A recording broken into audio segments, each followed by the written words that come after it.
सुमनसवन्दिता सुन्दरी माधवी चन्द्रसहोदरी हेममये मुनिगणवन्दिता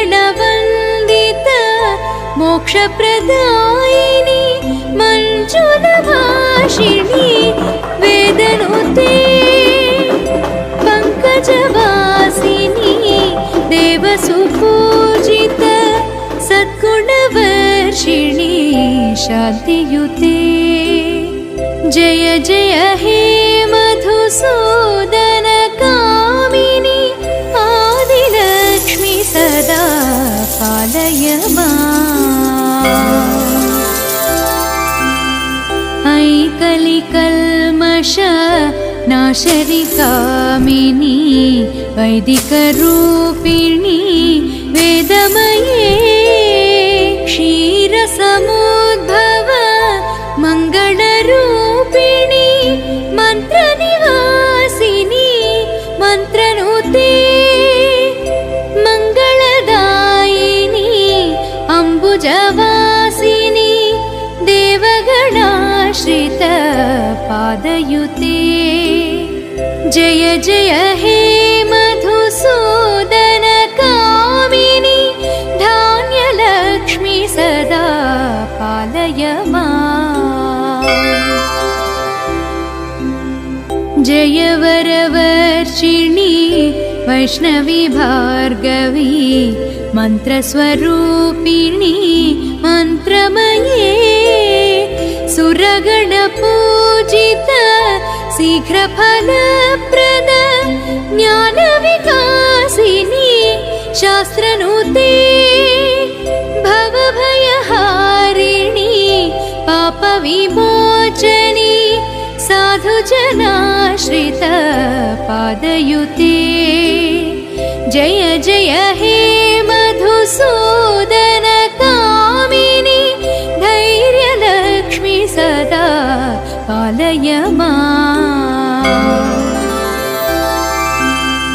जय जय दुर्गति नाशनि कामिनी सर्वफलप्रद शास्त्रमये रथगजतुरगपदाति समावृत परिजनमण्डित लोकनुते हरिहर ब्रह्म सुपूजित सेवित तापनिवारण पादयुते जय जय हे मधुसूदन कामिनी गजलक्ष्मी रूपेण पालय माम्।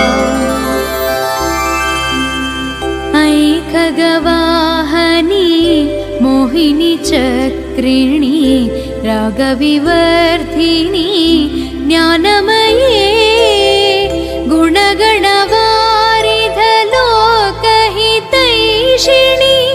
सर्वसप्तभूषित गाननुते सकल सरासुर देव मुनीश्वर मानववन्दित पादयुते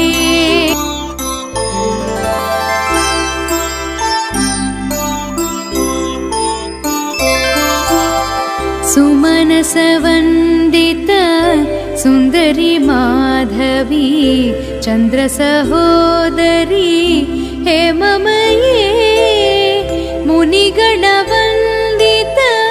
मोक्षप्रदायिनी मञ्जुलभाषिणी वेदनुते पङ्कजवासिनी देवसुपूजिता सद्गुणवर्षिणी शान्तियुते जय जय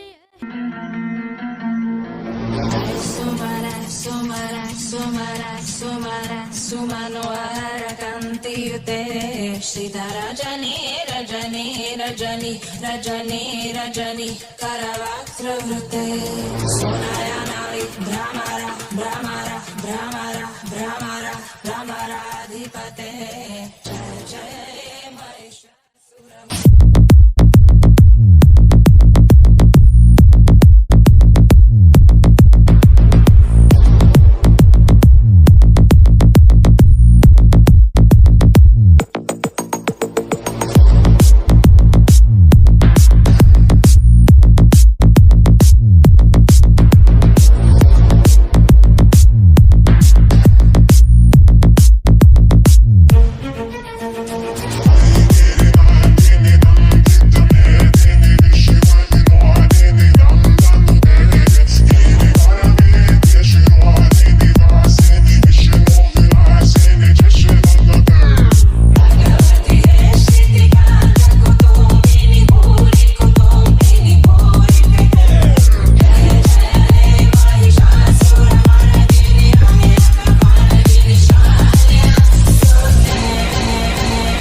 ಅವರಲ್ಲಿ ನಿಮ್ಮನ್ನು ಹೆದರ್ಸಕ್ಕೆ ಬರಲ್ಲ ರೀ. ಅವರಲ್ಲೂ ಸಹ ಹೃದಯ ಪ್ರೀತಿ ತುಂಬಿದೆ.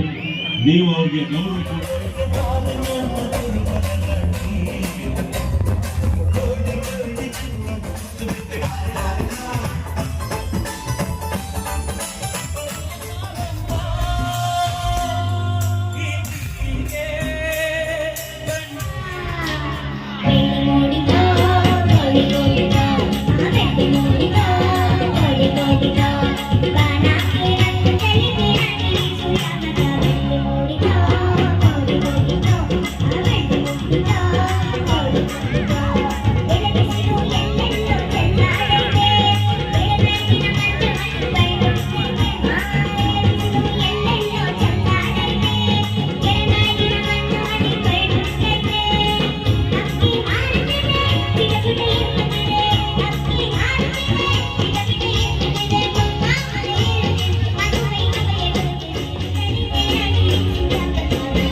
ನಮಸ್ಕಾರ ಸ್ನೇಹಿತರೆ, ಇಷ್ಟೊತ್ತು ನೀವೇನು ವಿಡಿಯೋಗಳನ್ನು ನೋಡಿದ್ರಿ.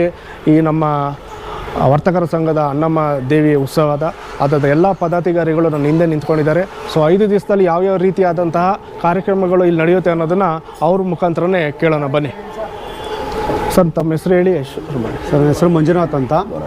ಈ ಕಾರ್ಯಕ್ರಮದ ಒಂದು ಶ್ರೀ ಅಣ್ಣಮ್ಮ ದೇವಿ ಭಕ್ತ ಮಂಡಳಿ ವರ್ತಕರ ಸಂಘದ ಇದು ದೇವರುಗಳ ಕುಟುಂಬದಿಂದ ಎಲ್ಲ ಪದಾಧಿಕಾರಿಗಳು ಎಲ್ಲರೂ ನಾವು ಈ ಸಂಘದ ಅಧ್ಯಕ್ಷರಾಗಿ ನೋಡಿ, ಇವರು ಉಪಾಧ್ಯಕ್ಷರು, ಕಾರ್ಯದರ್ಶಿ, ಖಜಾಂಚಿ ಇವರೆಲ್ಲ ಒಂದು ಒಟ್ಟು ಕುಟುಂಬದ ಥರ ಮಾಡಿ ಈ ಮೊದಲನೇ ವರ್ಷ ಒಂದು ಸ್ಟಾರ್ಟಿಂಗು ಅಣ್ಣಮ್ಮನ ತಂದಾಗ 501 ರೂಪಾಯಿ. ಇದಕ್ಕೆ ಕಾರ್ಯಕರ್ತರು ಶ್ರೀ ಆಂಜಿನಪ್ಪ ಅಂತ ಅವರಿಂದ ಈ ಸಮ್ಮುಖದಿಂದ 25ನೇ ವರ್ಷ ಕಾರ್ಯಕ್ರಮವನ್ನು ನಡೆಸ್ಕೊಂಡು ಬಂದಿದ್ದೀವಿ. ಈ ಕಾರ್ಯಕ್ರಮದಲ್ಲಿ ನೋಡಿರಿ, ಎಲ್ಲ ಅಣ್ಣಮ್ಮ ದೇವಿ, ಕೆಂಪಮ್ಮ ದೇವಿ, ಯಲ್ಲಮ್ಮ ದೇವಿ, ಸಲ್ಲಪುರದಮ್ಮ ದೇವಿ, ಮಾರಮ್ಮ ದೇವಿ, ಜಾಜಿರಮ್ಮ ದೇವಿ, ಈ 6 ನಮ್ಮ ಈ ಗ್ರಾಮದ ದೇವತೆಗಳ ಉತ್ಸವ ಮೂರ್ತಿಗಳನ್ನು ತಗೊಂಬಂದು ಪ್ರತಿಷ್ಠಾಪನೆ ಮಾಡಿದ್ದೀವಿ. ಇದು ಮೊದಲನೇ ದಿನ ಬಂದು ಸಂಜೆ 25 ಕಳಶಗಳ ಜೊತೆಯಲ್ಲಿ ಆ ಯಮ್ಮನ್ನು ಕರೆತಂದು ದ್ವಾರಬಾಗಿಲಿನಿಂದ ಪ್ರತಿಷ್ಠಾಪನೆ ಮಾಡಿದ್ದೀವಿ. ಹಾಗೂ ನಾಳೆ ಬಂದು ಅನ್ನದಾನ ಕಾರ್ಯಕ್ರಮ ಏರ್ಪಡಿಸಿದ್ದೇವೆ, ದುರ್ಗೋಮ ಏರ್ಪಡಿಸಿದ್ದೇವೆ. ಹಾಗೂ ಆದ ನಂತರ 12ನೇ ತಾರೀಕು ಬಂದು ಆರ್ಕೆಸ್ಟ್ರಾ ಇದೆ. 13ನೇ ತಾರೀಕು ರಾಜಬೀದಿಗಳಲ್ಲಿ ಬಾಣ ಬಿರುಸು ಪಟಾಕಿಗಳಲ್ಲಿ ವಿಜೃಂಭಣೆಯಿಂದ ಯಮ್ಮಾದಿರನ್ನ ಎಲ್ಲರನ್ನೂ ಅವರ ದೇವಸ್ಥಾನ ಸನ್ನಿಧಿಗೆ ತಲುಪಿಸ್ತೀವಿ. ಈ ಕಾರ್ಯಕ್ರಮದಲ್ಲಿ ಎಲ್ಲ ನಮ್ಮ ಪದಾಧಿಕಾರಿಗಳು ಹಾಗೂ ನಮ್ಮ ಗ್ರಾಮದ ಬಂಧುಗಳು ಹಾಗೂ ನಮ್ಮ ಸಂಘದ ಕಾರ್ಯಕರ್ತರುಗಳು ಎಲ್ಲ ಈ ಅಂಗಡಿ ಎಲ್ಲ ಪ್ರತಿಯೊಂದು ವರ್ತಕರು ಎಲ್ಲ ಈ ಕಾರ್ಯಕ್ರಮಕ್ಕೆ ಪ್ರೋತ್ಸಾಹ ಕೊಟ್ಟು ಈ ಕಾರ್ಯಕ್ರಮವನ್ನು ಯಶಸ್ವಿಗೊಳಿಸಾಗಿ ವಿನಂತಿಸಿದ್ದೇನೆ. ಪ್ರತಿ ವರ್ಷದಂತೆ ಈ ವರ್ಷ ಮುಂದಿನ ವರ್ಷವೂ ನಮ್ಮ ಈ ಹುಡುಗರು ನಮ್ಮ ಜೊತೆಯಲ್ಲಿ ಸಪೋರ್ಟ್ ಕೊಟ್ಟು ಮುಂದೆ ಅವ್ರಿಗೆ ಸಾಥ್ ಕೊಟ್ಟು ನಾವು ಈ ಕಾರ್ಯಕ್ರಮವನ್ನು ಇದೇ ಆಗಿ ಕಂಟಿನ್ಯೂ ಮಾಡ್ಕೊಂಡು ಮುಂದಿನ ಪೀಳಿಗೆಗೆ ಇದೇ ಥರ ಮಾಡ್ಕೊಂಡು ಹೋಗ್ತಾ ಇದ್ದೀವಿ. ಎಲ್ಲ ವರ್ತಕರ ಸಹಕಾರದಿಂದ ಈ ಕಾರ್ಯಕ್ರಮ ನಡೆಸ್ಕೊಂಡು ಹೋಗ್ತಾ ಇದ್ದೀವಿ. ಸರ್, ಗ್ರಾಮಸ್ಥರು ಸುತ್ತಮುತ್ತ 33 ಹಳ್ಳಿ ಜನ ನಾವು ಈ ಥರ ಈ ಫಂಕ್ಷನ್ ಮಾಡೋದ್ರಿಂದ ನಮ್ಮ ಹಳ್ಳಿಗಳಿಂದ ಬಂದು ದೇವ್ರನ್ನ ಇಷ್ಟು ದೇವ್ರನ್ನ ಕುಂಡ್ರಿಸೋದ್ರಿಂದ ಬಂದು ಎಲ್ಲರ ತಾಯಿಯಿಂದರ ಆಶೀರ್ವಾದ ತೊಗೊಂಡು ಹೋಗ್ತಾರೆ. ಆಮೇಲೆ ಚಿಕ್ಕ ಮಕ್ಕಳು ಕರ್ಕೊಂಬರ್ತಾರೆ, ತಗೊಂಬಂದು ದೇವ್ರ ಹತ್ರ ಹಾಕ್ಸಿ ತೀರ್ಥ ಹಾಕ್ಸ್ಕೊಂಡು ಹೋಗ್ತಾರೆ, ನಿಂಬೆಹಣ್ಣು ತೊಗೊಂಡು ಹೋಗ್ತಾರೆ. ತುಂಬ ಖುಷಿಯಿಂದ ಬರ್ತಾರೆ ಜನ, ಖುಷಿಯಿಂದ ಬಂದು ಈ ಫಂಕ್ಷನ್ ತುಂಬ ಅದ್ಧೂರಿಯಾಗಿ ನಡ್ಸ್ಕೊಂಡು ಬರ್ತಾ ಇದ್ದೀವಿ ಎಷ್ಟು ವರ್ಷಗಳ ಕಾಲ. ಇವಾಗೂ ಮುಂದಿನ ಇದೇ ಥರ ಎಲ್ಲ ಸಾರ್ವಜನಿಕರು, ನಮ್ಮ ವರ್ತಕರು ಎಲ್ಲರೂ ನಮ್ಗೆ ಇದೇ ಥರ ಸಹಕಾರ ಮಾಡಿಕೊಡ್ಲಿ ಅಂತ ಆ ತಾಯಿಂದಿರನ್ನ ನಾವು ಕೇಳ್ಕೊಳ್ತೀವಿ. ಸರ್ವೇ ಜನ ಸುಖಿನೋ ಭವಂತು. ಈ ಸಂಘದ ಕಾರ್ಯಕ್ರಮವನ್ನು ಯಶಸ್ವಿಗೊಳಿಸಬೇಕೆ ನಮ್ಮ ತಮ್ಮನಾದ ಕಿರಣ್ ಕುಮಾರ್ ಅಂತ ಅವ್ರ ಫ್ರೆಂಡ್ಸು ಫುಲ್ಲು ಅಲಂಕಾರ ಎಲ್ಲ ಮಾಡಿ ಈ ಥರ ಎಲ್ಲ ವಿಜೃಂಭಣೆಸೋಕ್ಕೆ ಅವರೇ ಕಾರಣ. ನಾವು ಅವ್ರಿಗೆ ಆಯುಷ್ಯ ಆರೋಗ್ಯ, ಅಮ್ಮ ದೇವಿ ಇನ್ನೂ ಆಯುಷ್ಯ ಆರೋಗ್ಯ ಕೊಟ್ಟು ಈ ಥರ ಇನ್ನೂ ಕಾರ್ಯಕ್ರಮಗಳು ಹೆಚ್ಚಿನ ಇದರಲ್ಲಿ ಮಾಡ್ಕೊಂಡು ಹೋಗ್ಲಿ ಅಂತ ನನ್ನ ತಮ್ಮನಿಗೆ ದೇವರು ಆಯುಷ್ಯ ಆರೋಗ್ಯ ಕೊಡಲಿ. ಧನ್ಯವಾದ ಎಲ್ಲ ಪದಾಧಿಕಾರಿಗಳಿಗೆ. ನಿನ್ನೆಗಳಲ್ಲಿ ಬಂದಾಗ ನಮ್ಮ ನಾಗೇಂದ್ರ ನಾಗೇಂದ್ರ ಅವರು ಕೇಳ್ಕೊಂಡು ಒಂದು ವಿಡಿಯೋ ಮಾಡಿ ಅಂತ ಹೇಳಿದ್ರು. ಸೊ ಅದಕ್ಕೊಂದು ಅವಕಾಶ ಮಾಡಿಕೊಟ್ಟಿದ್ದಕ್ಕೆ ನಿಮಗೆಲ್ಲ ಧನ್ಯವಾದಗಳು. ಸೊ ಹಿಂದೂ ಧರ್ಮ ಇದೇ ರೀತಿ ಮುಂದೂರಿ ಹೋಗ್ತಾ ಯುವ ಪೀಳಿಗೆಯವರಿಗೆ ಇಂತಹ ಕಾರ್ಯಕ್ರಮಗಳು ಪ್ಲ್ಯಾಟ್ಫಾರ್ಮ್ ಆಗಿ ಹೋಗಬೇಕು ಅನ್ನೋದು ನಮ್ಮ ಆಶಯ. ಸೊ ಎಲ್ಲರಿಗೂ ಒಳ್ಳೆಯದಾಗಲಿ ಅಂತ ಕೇಳ್ಕೊಂತ ಜೈ ಹಿಂದ್ ಜೈ ಹಿಂದ್ ಜೈ ಕರ್ನಾಟಕ.